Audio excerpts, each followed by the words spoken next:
So hopefully you've all seen the first videos I'm making of this model, because this is the one where we're going to start to get into what the heck these Type 2 buildings actually are at Fishamble Street in the Viking Age.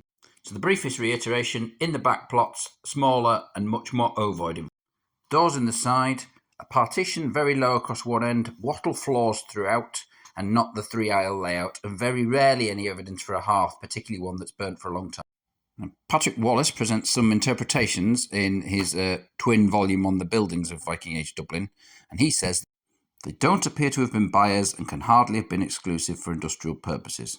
So I think probably the evidence there is that there's not the area of mulched up organic material like you would often get in a byre where there have been cows, dungy material, and that there isn't enough evidence of industrial purposes, so you can't see lots of industrial waste and debris. Fair enough, really.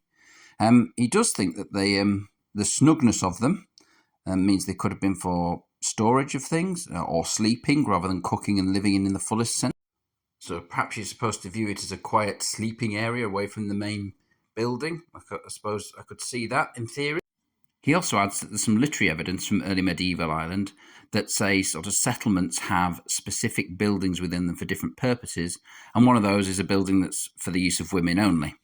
Further up, he'd speculated that it could be for things like child rearing, so young children. Perhaps the wattle areas are like playpens or something like that to keep them in. That might be why there's no hearths in them and why they're comfortable and fairly safe. And in the back plots, where they can't wander out and away, it could be for childbirth. It could potentially even be a place for women to go when they're menstruating. A lot of cultures have such arrangements.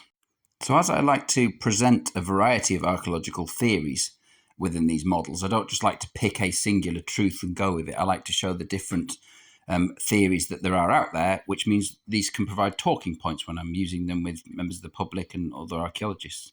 So I think I'm going to have to pick one and perhaps do one as a building with women in it, maybe some children too, and we can talk about those theories.